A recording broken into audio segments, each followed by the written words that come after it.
এক আল্লাহর বান্দা বয়ান করতেছেন, হঠাৎ করে কণ্ঠের সাউন্ড বন্ধ হয়ে গেছে। বললাম আবার সাথে কয়টা বললাম? 4 নম্বর কি বললাম? হালাওয়াতুত তাআ। সাত মানে কি? নামাজের মজা, জিকিরের মজা, তেলাওয়াতের মজা, ওয়াজ মাহফিল শোনার মজা। এগুলোতে মজা আছে না নাই? কথা বলেন, মজা আছে না নাই? গান শুনতে শুনতে গান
ওই এক আল্লাহর বান্দা বয়ান করতেছেন, হঠাৎ করে কণ্ঠের সাউন্ড বন্ধ হয়ে গেছে।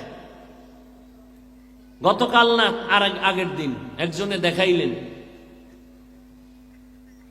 ইস্তেগফার পড়লাম দেখার সাথে সাথে যে আল্লাহ কি না পারেন। একটা সুস্থ মানুষ সুন্দরভাবে বয়ান করতেছেন মানুষের সামনে, হঠাৎ করে কণ্ঠের আওয়াজটা বন্ধ হয়ে গেল, আস্তে উঠা চলে গেছে, আর বয়ান আসে নাই। এই জন্য বলছিলাম আল্লাহ চাইলে সব হয়, বান্দা চাইলে কিছুই হয় না। কি আল্লাহ চাইছেন আজ এখানে বয়ান হবে, কতক্ষণ হবে তাও আল্লাহ বাজেট দিছেন। কয়টা কথা আমার জবান থেকে আসবে সে বাজেটও করা আছে। এর থেকে বেশিও বলা যাবে না, কমও বলা যাবে না। না আমরা বান্দা অনেকে চাইছি আজকে ওয়াজটা না হোক, আল্লাহ কইছে না হবে। আবার বান্দা চাইছে হোক, আল্লাহ কইছে হবে না, বৃষ্টি শুরু। তো বান্দা চাইলে কিছুই হয় না, আল্লাহ চাইলে হ্যাঁ। তবে এখানে কথা আছে, বান্দা চাইলেও হবে যদি বান্দার চাওয়াটা আল্লাহর সন্তুষ্টি অনুযায়ী হয়। দোয়া করি আল্লাহ ময়দানকে কবুল করেন। যুবক বাবা, তুমি শুধু তিলকপুরের একটা যুবক ভেবে বসে থাকলে হবে না।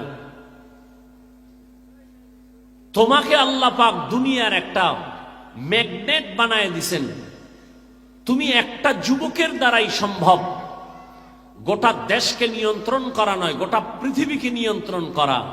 সেই মেটেরিয়াল, সেই মেডিসিন আল্লাহ তোমার মেধার মধ্যে দিয়েছেন। কিন্তু তুমি যাচ্ছ কোথায়? তোমার মেধার পার্সেন্ট কতটুকু বাড়তেছে না কমতেছে হিসাব মিলাও।